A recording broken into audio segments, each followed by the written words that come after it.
ಉಪಯುಕ್ತವಾದ ಮತ್ತು ಸ್ಪಷ್ಟವಾದ ಮಾಹಿತಿ.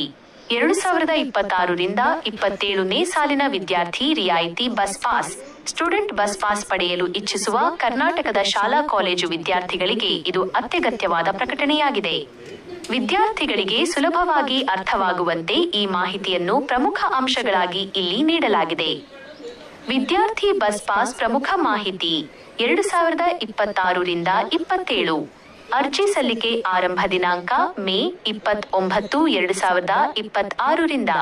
ಅರ್ಜಿ ಸಲ್ಲಿಸುವ ವಿಧಾನ ಆನ್ಲೈನ್ ಮೂಲಕ.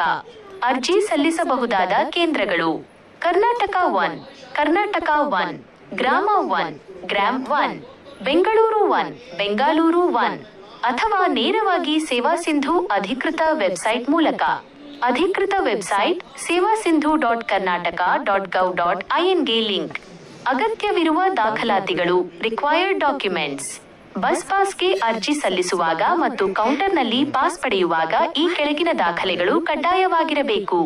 1. ಸೇವಾ ಸಿಂಧು ಅರ್ಜಿ ಪೋರ್ಟಲ್ನಲ್ಲಿ ಯಶಸ್ವಿಯಾಗಿ ಸಲ್ಲಿಸಿದ ಅರ್ಜಿಯ ಪ್ರತಿ, ಅಕ್ನಾಲೆಜ್ಮೆಂಟ್ ಅಪ್ಲಿಕೇಶನ್ ಫಾರ್ಮ್.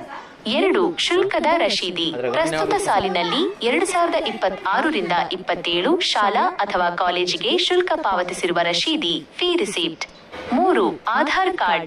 ವಿದ್ಯಾರ್ಥಿಯ ಆಧಾರ್ ಕಾರ್ಡ್ ನಕಲು ಪ್ರತಿ. 4. ಜಾತಿ ಪ್ರಮಾಣ ಪತ್ರ ಕಡ್ಡಾಯ. ಪರಿಶಿಷ್ಟ ಜಾತಿ ಮತ್ತು ಪರಿಶಿಷ್ಟ ಪಂಗಡದ SC/ST ವಿದ್ಯಾರ್ಥಿಗಳು ಕಡ್ಡಾಯವಾಗಿ ತಮ್ಮ ಜಾತಿ ಪ್ರಮಾಣ ಪತ್ರದ ಕ್ಯಾಸ್ಟ್ ಸರ್ಟಿಫಿಕೇಟ್ ಪ್ರತಿಯನ್ನು ಲಗತ್ತಿಸಬೇಕು.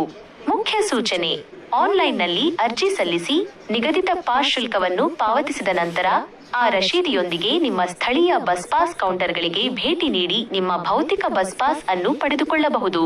ವಿದ್ಯಾರ್ಥಿಗಳು ಕೊನೆಯ ದಿನದ ಧಾವಂತವನ್ನು ತಪ್ಪಿಸಲು ಆದಷ್ಟು ಬೇಗ ಅರ್ಜಿ ಸಲ್ಲಿಸುವುದು ಉತ್ತಮ.